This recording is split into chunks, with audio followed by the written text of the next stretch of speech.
Imagine waking up early, exercising, going for a run, then learning a language and reading a book or whatever else comes to your mind. And imagine doing that every single day, but not by discipline, not by forcing yourself, but by building a habit. And in this video, we're going to look at exactly that.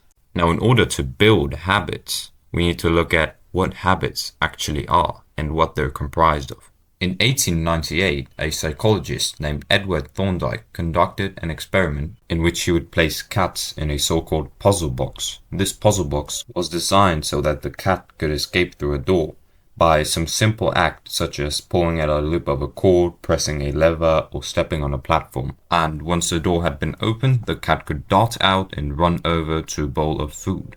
Most cats wanted to escape as soon as they were placed inside the box.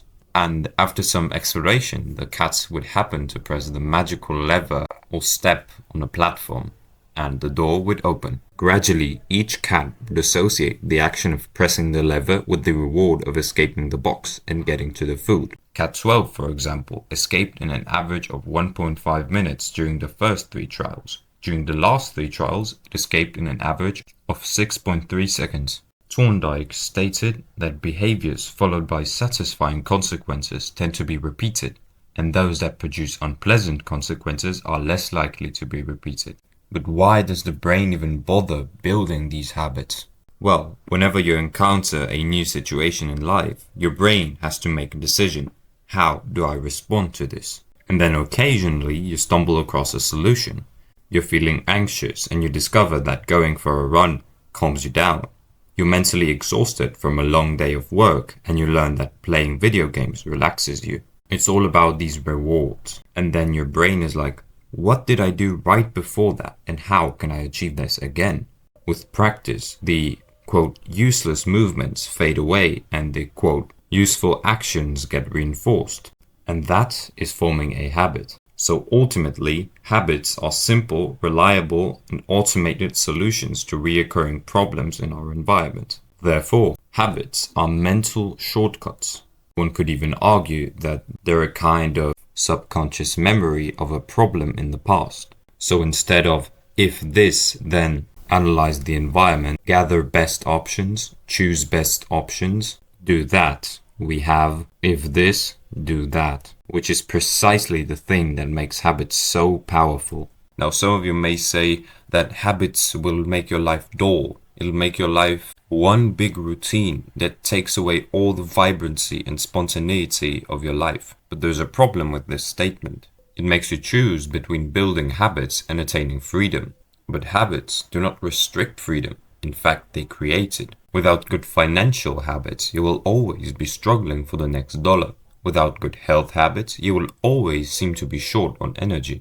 Imagine there are 2 people waking up. The first one is scrolling on his phone for 10 minutes. The second one does an 8-minute workout. You can decide for yourself who has the most freedom. But let's get a little bit deeper into the science of how habits work and how to build them. The process of building a habit can be divided into 4 simple steps. First one being the cue.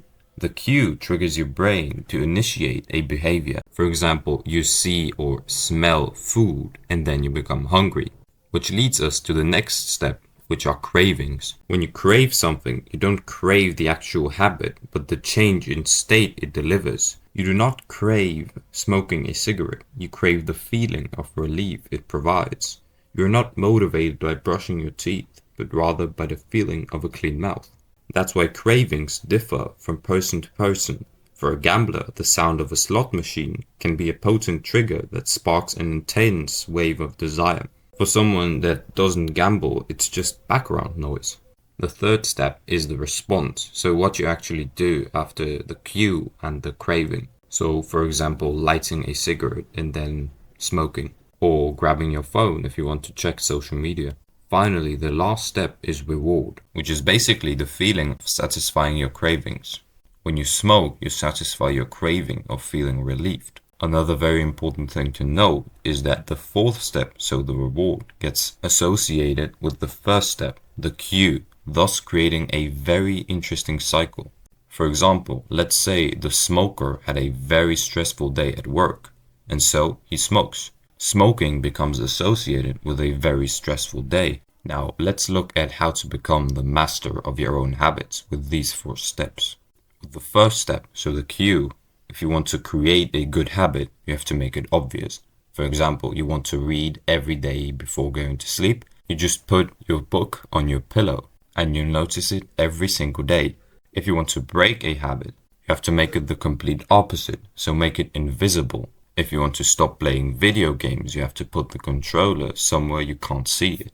For the craving, you have to make it attractive. If you want to go to the gym, maybe take some friends with you. And for bad habits, again, the opposite, so make it unattractive. For your response, make it easy if you want to build a habit. If you want to destroy a bad habit, make it difficult. For the 4th step, the reward, you have to make it satisfying if you want to create a good habit. And for a bad habit, make it unsatisfying. Another very satisfying thing for you and me would be to like and subscribe. Anyway, thank you very much for watching. I hope you enjoyed it and stay tuned for the next video.